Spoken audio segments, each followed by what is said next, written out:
2 rows. Okay. अब दोनों की आईडीज लगेंगे। Sure.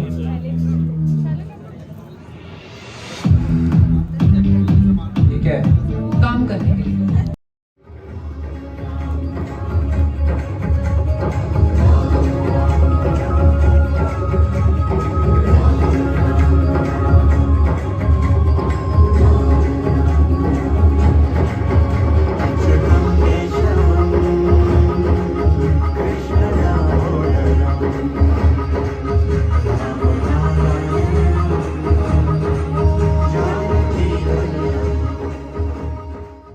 पहले तो मैं नमस्कार करके अभिवादन करना चाहूँगा और मैं एक नए भारत में जिस तरह से अभिव्यक्ति के नए तेवर हमको फिल्म माध्यम से दिखाई देने लग गए हैं, उस श्रृंखला में मैं द कश्मीर फाइल्स जैसी फिल्मों में एक नाम ये द साबरमती रिपोर्ट का भी रखना चाहूँगा।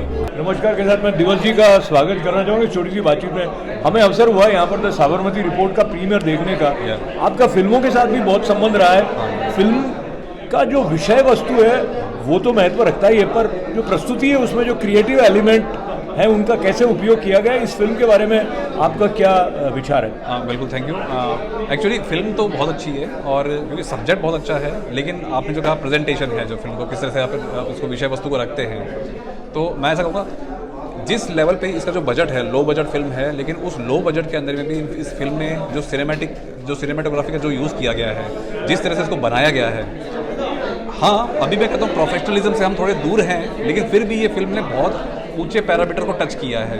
और मुझे लगता है कि जिस तरह से जो इसके जो डायरेक्टर हैं धीरज सरना, जयपुर के ही हैं, और उन्होंने इस लो बजट में भी इसको जिस तरह से एक हाई सिनेमैटिक व्यू के अंदर इसको प्रेजेंट किया है, मुझे लगता है कि इस काम को बहुत सराहा जाना चाहिए। दिवस मैं आपसे जानना चाहता हूँ, देखिए संतुलन बनाना आवश्यक होता है। दोनों तरफ के संतुलन की बात मैं करूँगा और संक्षेप में बात कर लेंगे। एक संतुलन ये होता है कि आप थोड़ा सा ह्यूमर रखोगे ताकि लोग उससे बने रहें कि बात क्या कही जा रही है, पर कहीं वो ह्यूमर जो कथा वस्तु जो कि इतनी संवेदनशील है, वो विषय की इतनी गंभीरता है, वो कहीं उससे छलक के बाहर तो नहीं आ जाती है। क्या लगा आपको उस दृष्टि से? ऐसा है कि जो इंडियन ऑडियंस है उनका एक पर्टिकुलर टेस्ट है। मुझे लगता है कि बहुत हैवी सब्जेक्ट्स को वो हैवी टेस्ट के अंदर देख नहीं पाते हैं। उसकी जो ड्रेसिंग है वो कुछ इस तरह से करनी पड़ती है कि थोड़ा ऑडियंस के लिए उसको थोड़ा सा इजी टू गेन उसके लिए उनको बनाना पड़ता है।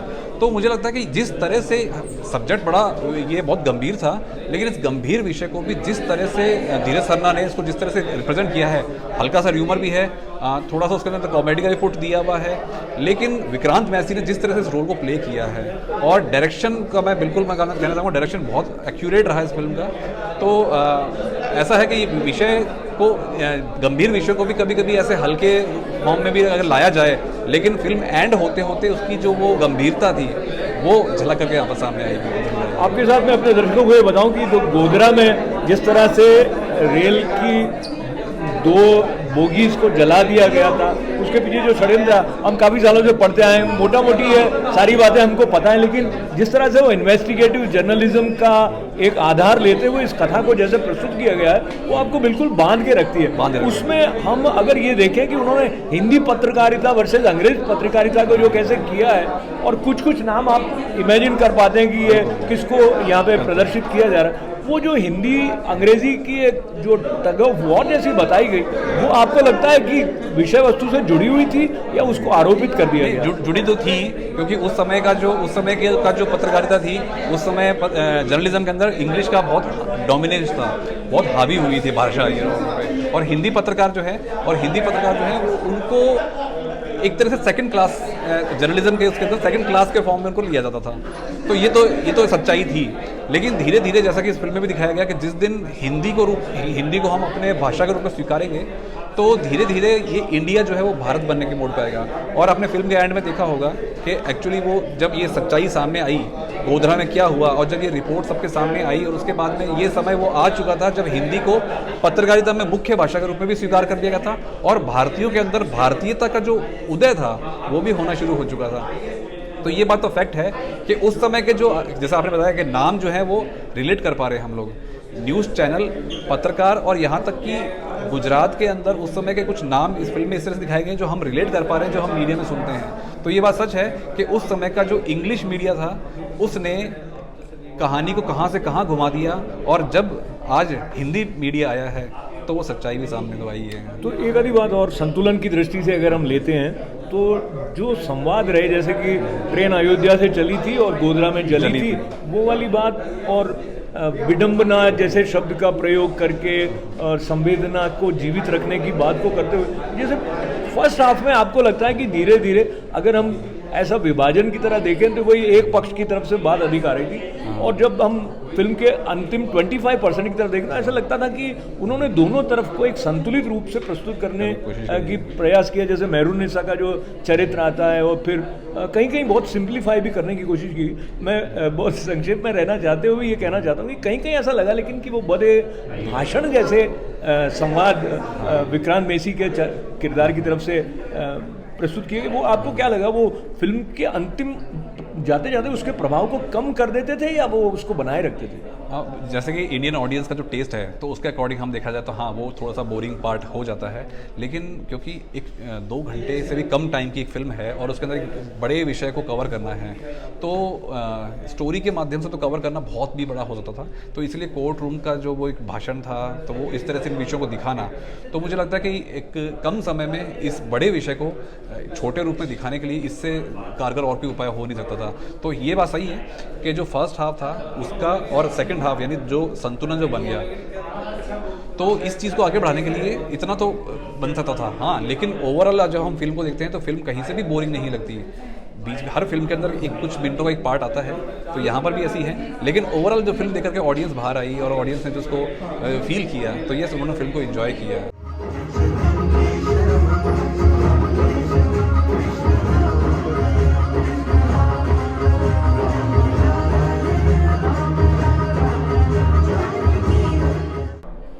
नमस्कार के साथ में मैं अभिवादन देवेंद्र भारत जी का कर रहा हूँ। देवेश भारत जी जो हैं बड़े विलक्षण इंसान हैं।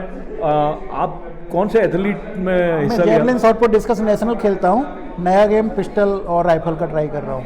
तो एक भारत प्रेम जो है वो एक एथलीट के मन में भी निश्चित रूप से होता ही होता है, आपके अंदर भी है।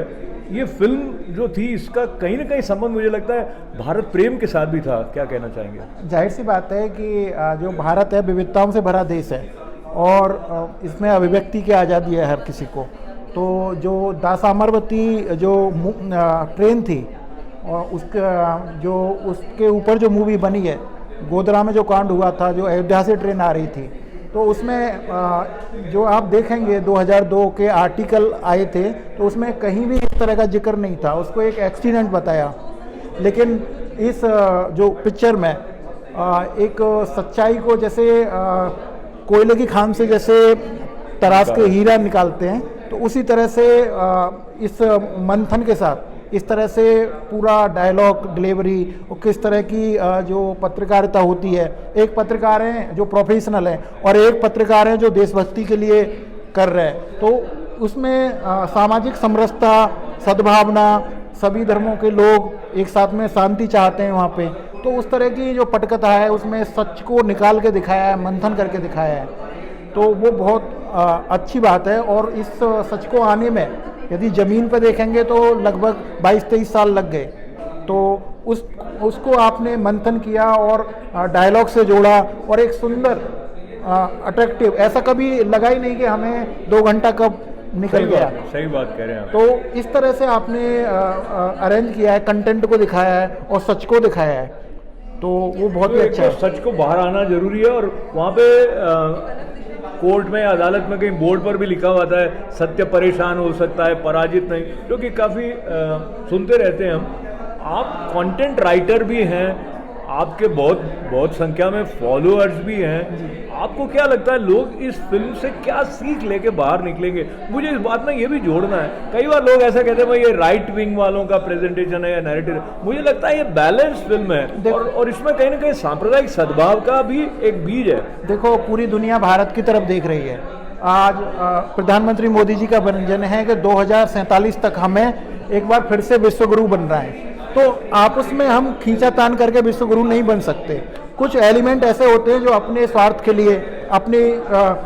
के लिए सत्ता से दूर हो जाए कि जातिवाद करना है, ये करना है, जातिवाद के आधार पर बांटना है, वो अंग्रेजों वाली नीति। तो वो समझ में आना चाहिए कि कुछ एलिमेंट हमें इस तरह के नैरेटिव बना के फंसा सकते हैं और अपना उल्लू सीधा कर सकते हैं, अपना सत्ता के लिए कुछ भी कर सकते हैं। तो हम पूरी जनता को, पूरे, ये किसी हिंदू के लिए नहीं है ना किसी मुसलमान के लिए, पूरे भारत देश के लिए है। तो हमें जागरूक रहना है, सतर्क रहना है और अपने बुद्धि विवेक से काम करना है और देश को आगे बढ़ाना है। और भारत को जो हमारा मिशन है 2047 में एक विश्वगुरु फिर से बनाना है। तो ये जो हमारे साथ हैं देवेश जी, इनका तो नाम ही भारत है, तो भारत को तो आगे बढ़ाना ही पड़ेगा और भारत तो आगे बढ़ भी रहा है। आपका जो भाव है वो देखकर मुझे भी प्रेरणा मिलती है। एक तो इनकी मुस्कान देखिए, अपने जीवन में जो भी अक्षमता है उसको वरदान कैसे बनाया जाए वो देवेश जी के पास बैठकर आप बहुत सीख बहुत सकते हैं। धन्यवाद, आपने मेरे को यहाँ पे बुलाया और मेरे विचार जाने, और आपका कंटेंट बहुत अच्छा लगा मेरे को। और मुझे छोटी सी बात आपसे और पूछनी है, ये पूरी फिल्म को अगर आप क्विकली रिफ्लेक्ट करें, कौन सा सीन ऐसा है जो आपको याद रहा, जो कि आपको लगता है उसने बहुत अच्छा असर छोड़ा? जो पहला ही उसका वाक्य था ना, जो पत्रकार बंदा एक होता है, उस देशभक्त टाइप में पत्रकार होता है, वो कहता है कि जो बुद्धिमान लोग हैं ना वो सिर्फ इतिहास को पढ़ना जानते हैं, लेकिन जो देशभक्त लोग हैं ना, जो जमीन से जुड़े हुए लोग हैं, जो जमीन से जुड़ के आगे बढ़ते हैं, वो इस इतिहास को बदलना जानते हैं। तो उस बंदे ने, उसको पता चल गया कि सच क्या है और सच को क्या छिपाया जा रहा है, लेकिन वो गिरा उठा और फिर उसने जमीन से खोद के निकाल के सच को लाया और सबके सामने प्रस्तुत किया। तो ये काफ़ी है, जब हम खड़े होते हैं तो हमारे सराउंडिंग बहुत सारे पॉजिटिव वाइब्रेशन हो जाते हैं, वो भी हमारे साथ आ जाते हैं, तो हम लक्ष्य की ओर बढ़ जाते हैं। यही इसमें दिखाया है। बड़े हैं आपके साथ, बहुत सारा आपका धन्यवाद है। द साबरमती रिपोर्ट्स के बारे में हमारे साथ बात करते हुए देवेश भारत जी, बहुत बहुत नमस्कार, धन्यवाद, आपने मेरे को यहाँ मेरा विचार रखने के लिए बुलाया।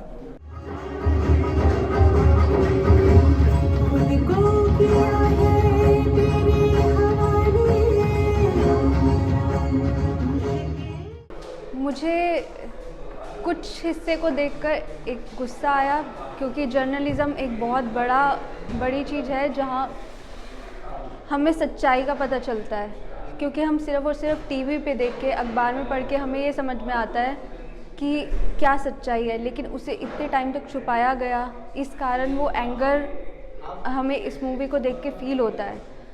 एंड कहीं कहीं पे ह्यूमर बहुत अच्छा था, movie entertainment first to end तक रही। लास्ट में जब राम मंदिर दिखाया गया तो एक बहुत इमोशनल टाइम था, क्योंकि बहुत लोगों ने अपनी जान गंवा के ये राम मंदिर तक हम लोग पहुंच पाए हैं। वो ट्रेन चली थी अयोध्या से, जिसके कारण ये दुर्घटना हुई। दुर्घटना नहीं थी ये, यही दिखाया गया कि इतने टाइम तक इस चीज़ को छुपा के रखा गया। नमस्कार, मैं अशोक व्यास जयपुर में द साबरमती रिपोर्ट की स्क्रीनिंग के बाद में मेरा सौभाग्य है कि मैं कवि भी हैं, चिंतक भी हैं और बहुत अच्छे पेंटर भी हैं, यानी कला के सभी माध्यमों के साथ में आपका एक विशेष संबंध है। एक फिल्म को जब हम एक कला माध्यम के रूप में देखते हैं तो द साबरमती रिपोर्ट ने आपके ऊपर क्या प्रभाव छोड़ा? देखिए, अगर अशोक जी कलात्मक दृष्टि से इस फिल्म को हम एनालाइज करें या इसका हम क्रिटिकली एक रिव्यू करें, क्रिटिकली दैट मीन्स कि कोई क्रिटिसाइज नहीं होता, critically that means the analytical aspect से अगर हम इस फिल्म को देखें तो ये फिल्म अपने आप में एक बहुत सुंदर फिल्म है। तो मुझे ये वाकई में ये एक अपीलिंग फिल्म लगी, और जो अपने भीतर उस सिनेमैटिक जो टेक्सचर्स हैं, सिनेमैटिक जो फ्लेवर्स हैं, सिनेमैटिक जो हम कहें कि टोन्स ऑफ वर्ब्स, उनको लेके खड़ी होती है। फिल्म का स्पीड जो है वो बिल्कुल सटीक है, जो बहुत आपका हम कहें कि एक उसके जो सिंबल्स, सिम्योटिक्स हैं वो बिल्कुल गहरे उतरते हैं, और निश्चित तौर पे ये एक सत्य को तो उद्घाटित करती ही है, सत्य को तो उद्घाटित करती है। इसका जो कंटेंट है वो रिच है। एक फिल्म अपने फ्लो में बहती है, जैसे कोई एक हम कहें कि एक नदी बहती है, आप उसके अंदर उसके साथ में ट्रेवल करते हैं उस पूरे समय के अंदर, तो मालूम नहीं चलता कि कहीं ऐसी बोरियत नहीं होती कि आप कहीं फुल स्टॉप या उस किस्म का आपको एकदम से एक जर्क लगता है। आप एक बहुत स्मूथ राइड पे होते हैं, और अगला एक सीन दूसरे सीन की तरफ उसका एक गेट खोलता हुआ कहीं दिखता है। तो डायलॉग्स अपने आप में बड़े, हम कहें कि बड़ी शालीन हैं इसमें सारे डायलॉग्स। कहीं पर भी एक वल्गैरिटी या एक लैंग्वेज को लेके बहुत सुंदर काम किया गया है। तो डायलॉग अपने आप में बड़े सटीक हैं। एक फिल्म में बीच में गाना भी आता है तो भी वो कहीं ना कहीं उससे रिलेट ही करता है, मैच करता है। तो ओवरऑल मुझे लगता है कि ये फिल्म सिनेमा की दृष्टि से भी भरी पूरी है और एक इसकी जो अपनी प्रासंगिकता है, हम कहें कि पॉलिटिकल जो प्रासंगिकता है जो आज के भारत की ज़रूरत है, उसको भी ये कहीं पूरा करती है। तो जो कंटेंट है, जैसे कि द साबरमती रिपोर्ट से हमें कहीं ना कहीं संकेत मिलता भी है कि गोधरा कांड के साथ संबंध रखती है। उस कंटेंट की तरफ या विषय की तरफ थोड़ा बाद में आते हैं, पहले अलग अलग पहलुओं को लेते हैं। जैसे कि जो उन्होंने पीरियड को प्रेजेंट करने के लिए 2002, 2007 और कुछ एक्चुअल फुटेज को भी यूज़ किया गया है, और फिर जो स्थान को दिखाया जा रहा है उसको भी बखूबी उन्होंने प्रेजेंट किया। उस पूरा जो एक विजुअल एलिमेंट है इसका और उसका जो फ्लो दृश्य की मांग के साथ जैसे बदलता है, उसके बारे में अमित कल्ला क्या कहते हैं? देखिए, ये तो क्या होता है कि जो संस्कृति होती है ये एक समय के साथ में इसका एक कोलैबोरेशन होता है, वो समय का एक रिफ्लेक्शन होती है। कोई भी कविता होती है, कोई भी कहानी है, हम कहते हैं ना कि लिटरेचर क्या है कि वो एक समाज का प्रतिबिंब है, उसका दर्पण है, आईना है।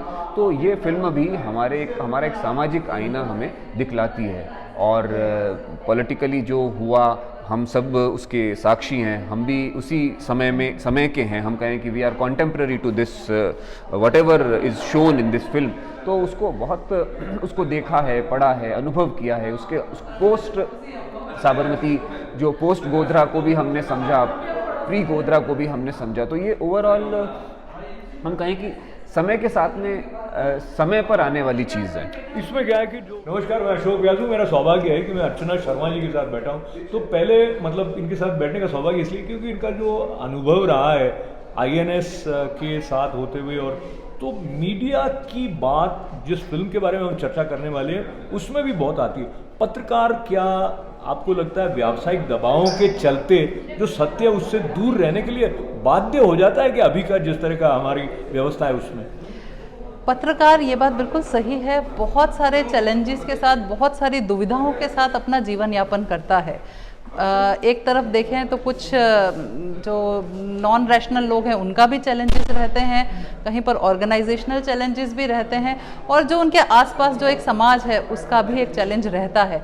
लेकिन हाँ, पत्रकार को अपनी ड्यूटी करते टाइम मुझे लगता है जो उसकी भूमिका है उसके साथ कॉम्प्रोमाइज़ नहीं करना चाहिए। आज 25 साल का हमारा एक्सपीरियंस रहा है। मुझे नहीं लगता है कि कभी मैंने अपने इस पूरे करियर में किसी न्यूज़ को छुपाने का या सच को कवर करने का कहीं पर कोई काम किया है। बहुत सारे चैलेंजेस आते हैं, डेफिनेटली बहुत सारी स्लीपलेस नाइट्स भी होती हैं, लेकिन हाँ, कहीं ना कहीं अपने कर्तव्य के प्रति निष्ठावान रहना पड़ता है। और मुझे लगता है कुछ लोग, यानी जो लोग जीते हैं पत्रकारिता को, वो तो बिल्कुल निष्ठावान रहते हैं, और बीच में कुछ ऐसे लोग होते हैं जो कहीं कंप्रोमाइज़ कर जाते हैं। लेकिन जो इसमें मूवी में बताया है, जैसे कि सच जो है वो कहीं ना कहीं सामने आता है, तो उनका जो करियर है बहुत शॉर्ट स्पैन रहता है। जिसने कॉम्प्रोमाइज़ कर लिया उसको मतलब ज़्यादा टाइम उसका करियर नहीं चलेगा, बीच में वो कहीं ना कहीं इस तरह से चलेगा और ख़त्म हो जाएगा। और जो बिल्कुल जी रहा है अपने, जो निष्कलंक होकर अपना जो कर्तव्य पथ पर चल रहा है, वो ही आगे चलता जाएगा। ये एक पत्रकार के जीवन की मुझे लगता है एक सही कहानी है। नमस्कार, मेरा नाम धर्मेंद्र राठौर है।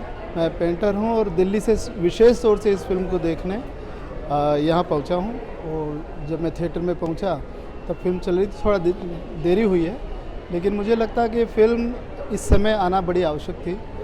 बहुत ज़रूरी है कि जो सामाजिक परिवेश जिस तरह से बदल रहा है और जिस तरह राजनीतिक झुटलापन जो या राजनीति में जो ओछापन है, जिसकी वजह से ये जो दुर्घटना हुई थी, गोधरा कांड जिसको आप कहते हैं, उसका सच जिस तरह से तोड़ मरोड़ के पेश किया जा रहा था, तो वो भारतीय मानस पे एक अजीब सी छवि थी उसकी।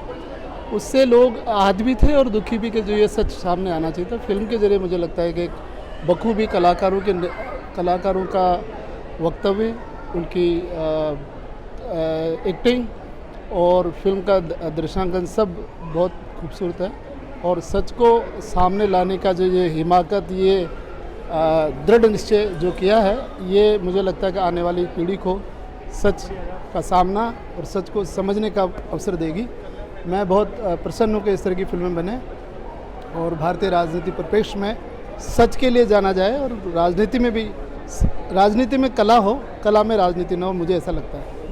बहुत बेहतर फिल्म थी, सबको क्या बताया। है कि जो उन्होंने कुछ तो फैक्ट्स लिए हैं, थोड़ा फिक्शन भी यूज़ किया, जैसे वो ईबीटी न्यूज़ को लेकर जो बात आती है या जो भी वो पत्रकार दिखाते हैं, तो आपको कहीं ना कहीं लगता है ये एनडीटीवी, बरखादत्त, प्रणव रॉय इत्यादि कहीं हैं, कहीं ना कहीं ऐसा लग रहा होता है। और एक कैरेक्टर आता है, आपको लगता है कहीं ये सोनिया जी की झलक इसमें दिख रही है, तो वो अपने स्थान पर है। पर मुझे लगता है उन्होंने जिस तरह से कैरेक्टर्स को लिया है, और उसमें विक्रांत मैसी का जो पत्रकार समर कुमार का जो कैरेक्टर है, कैरेक्टराइजेशन के पॉइंट ऑफ व्यू से मुझे लगता है जो ऑडियंस है उसके रिलेट करने में कैरेक्टर्स जितना बखूबी उनका जो आकार बनता है वो हमारी स्मृति में रहता है। उस दृष्टि से आप चित्रकार भी हैं, आपको कैरेक्टराइजेशन इस फिल्म का कैसा लगा? नहीं, मुझे लगता है कि ये इसमें जो डायरेक्टर हैं वो बिल्कुल सफल रहे हैं उस कैरेक्टराइजेशन को उतारने में, और उसमें भी जो एक हल्कापन भी है, हल्कापन दैट मीन्स के एक लाइटनेस, एक सॉफ्टनेस, ह्यूमर भी बना रहता है। कहीं पर भी ऐसा नहीं है कि कोई सामाजिक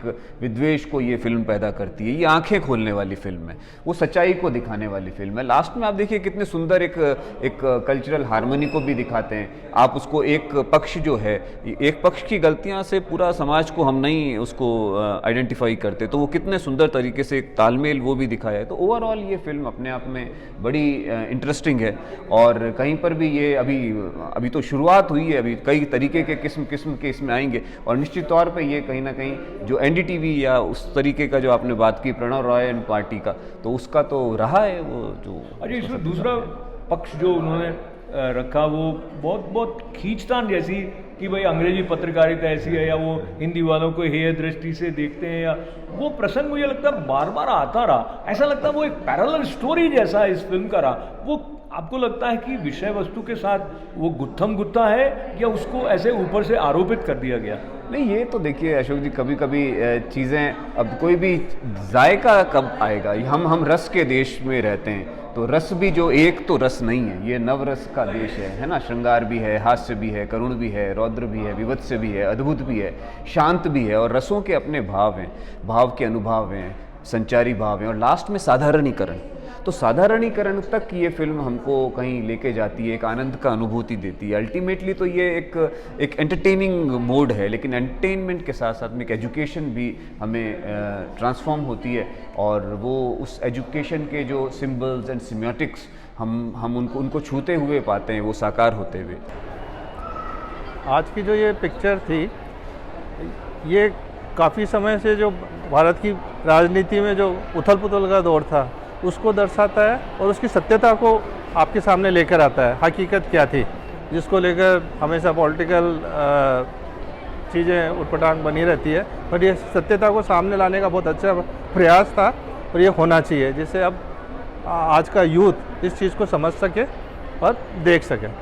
समापन की तरफ बढ़ते हैं बातचीत के। 2002 से कहानी शुरू होती है, 2024 तक आती है। गोधरा कांड के इन्वेस्टिगेशन में आप उन डब्बों की तरफ जाते हैं, और जितने लॉजिकली वो प्रश्न उठाता है पत्रकार, वो आपकी आंखें खोल देता है, और बल्कि ऐसा लगता है कि एकदम ऑब्वियस सी बात है, इसकी तरफ इस तरह से ध्यान क्यों नहीं दिया गया। पर कई बार ऐसा होता है जो एक बहाव चलता है उसमें, जैसे भीड़ तंत्र की तरह एक भीड़ का बहाव बन जाता है। पर मैं 2024 जनवरी 22 की तरफ जाता हूँ। वो जो उपसंहार उन्होंने फिल्म का किया है वो आपको कैसा लगा? नहीं, वो उपसंहार है। राम हमारे आदर्श हैं, राम के बिना हमारा अस्तित्व नहीं है, और इसमें कोई अतिशयोक्ति नहीं है। और अब तो वो मतलब डेफिनेटली कि जब प्रश्न करते थे कि is India is a civilisation, कि नहीं जी ये तो जो है मतलब हम क्या कहें, क्या is India is a nation, not it's a civilisation. और हमारे सिविलाइजेशनल के का जो प्रतीक है वो भगवान राम है, और हमारे लिए वो आराध्य हैं, और वहाँ पे वही अंत है और वही प्रारंभ है।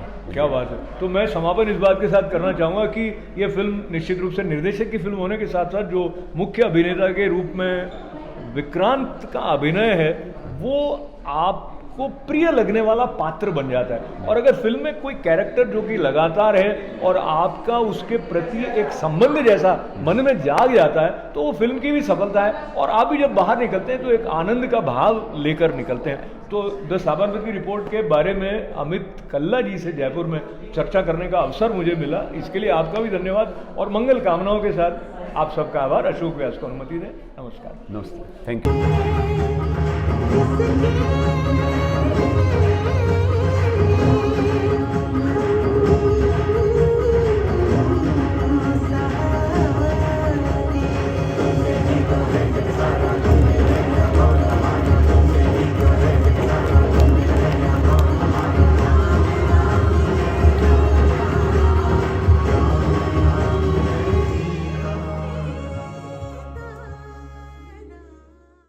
क्लाइमैक्स है उसमें राम मंदिर का आना कितना महत्वपूर्ण है? बहुत महत्वपूर्ण है, क्योंकि जैसे फिल्म में डायलॉग आया था, ट्रेन अयोध्या से चली थी और गोधरा में जली थी। ट्रेन के जलने का कारण ही अयोध्या था, मतलब कारण अयोध्या नहीं था, अयोध्या से उसका जुड़ाव था, अयोध्या से एक समुदाय की नफरत थी। तो वहाँ पर ये जो आपने कहा ना विक्ट्री, ये फिल्म खत्म होते होते एक विजय का जो भाव आता है वो दिखाना बहुत ज़रूरी था। और मुझे बिल्कुल भी अंदाज़ा नहीं था, मैंने ऐसा सोचा भी नहीं था कि फिल्म के क्लाइमैक्स के अंदर जाकर के, एंड में जाकर के ये सीन भगवान श्री राम के अयोध्या में दर्शन होंगे। और जब ये देखा तो आश्चर्य के साथ में एक बहुत बड़ी प्रसन्नता भी थी, एक खुशी भी थी। और जब वो दर्शन हुए, आपने देखा होगा सब लोग खड़े हो गए थे, जय श्री राम के नारे लग गए थे, सबके हाथ जुड़ गए थे। और वो विजय वो होना बहुत ज़रूरी था और एक तरह से देखा जाए तो दिलों को छू लिया। क्या बात है। तो दिलों को छूने वाली एक फिल्म द साबरमती रिपोर्ट आ रही है, जब आपके शहर में आएगी तो आप भी इसको देखें। धीरज सरना जी की सराहना मेरे साथ दिवस जी तो कर ही रहे हैं और संभव है आप भी देखने के बाद और अधिक करेंगे। ये फिल्म अलग तरह की फिल्म है, but I would also say कि ये उन्होंने बहुत खूबसूरती से इसमें कॉमेडी का, ह्यूमर का एलिमेंट ऐसे रखा है कि आप इस फिल्म को अलग अलग स्तर पर अपने हिसाब से एंजॉय करेंगे। दिवस जी बहुत बहुत धन्यवाद। Thank you. और मुझे लगता है जो क्रिएटिव एलिमेंट होता है किसी बात को प्रस्तुत करने का, द साबरमती रिपोर्ट में जो एक मनोरंजन का रस है उसको ध्यान में रखते हुए और विषय की संवेदनशीलता, गरिमा पर बिना कोई आघात पहुंचाए जो एक संतुलन स्थापित किया गया है, और जहां पर फिल्म समाप्त होती है वहां एक आशावादी भाव भी जागता है। मैं कलाकारों की तारीफ भी करना चाहूँगा, विक्रांत मैसी जी की, और फिर डायलॉग जिस तरह से लिखे गए, कई संवाद तो ऐसे हैं जो जब आप बार बार देखेंगे तो वो याद रखने लायक हैं और मनुष्य के भीतर संवेदनशीलता बनी रहे, साहस बना रहे, भारत के विकास की बात, ये सारी बातें मिलते हुए और जो भारत में राजनीतिक परिवर्तन के साथ में सोच के बदलाव के साथ जो समापन करते हुए मैं हिंदी पत्रकारिता को भी विशेष रूप से प्रमुखता देने की तरफ बात कही गई, उसका भी मैं ध्यान रखते हुए पुनः इस आयोजन के लिए सबका आभार व्यक्त करना चाहूँगा। धन्यवाद।